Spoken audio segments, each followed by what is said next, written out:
Hadin baka UPSC kala ajing menjur ban pha ya laitali ki kerteng na kabenta ban shimti ya kakam Director General of Police DJP Bathmai ka Meghalaya na kalyang kaseng BJP Meghalaya kala rai ban le ya kendu ya menteri rangba ka jela na kabenta ban ajing mut ya u ban thong ya kakong ida shisha nong rang IPSRR 1992 na kabenta kani ka post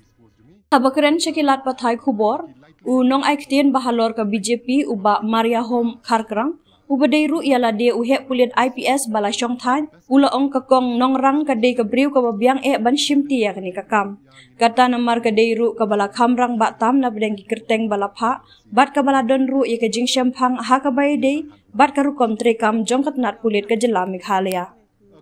ya ki rukom trekam bat ka jingkut jingmut bas khem jongka na kabenta kakam latib ha bat ka don ru ya ka ikhtiar bat ka jinglong ka penlong ya ka bahkan yo ya kajing buram hapdeng ki officer bat ki khot jong katnat pulit hi barok kawai ula benrap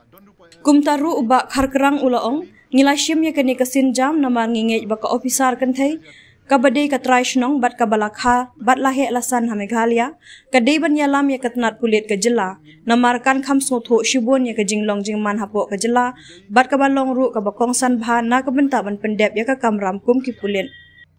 jong state BJP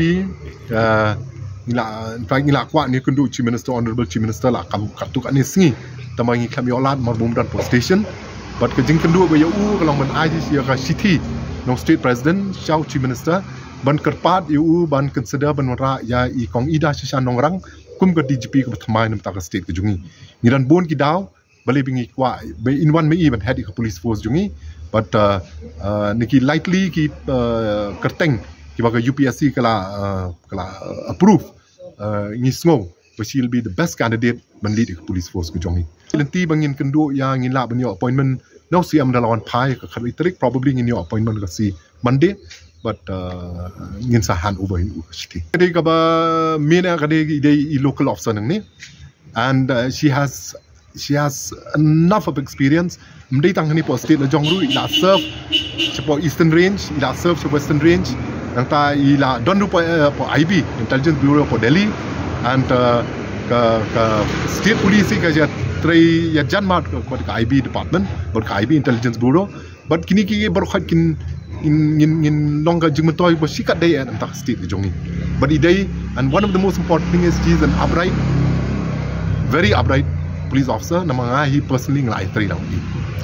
he namar swa in the last swa bandra DG menta ka kerteng jungi ka klamdon na po number 5 dai ni kita ki ke mar ki dang bun ki badak senior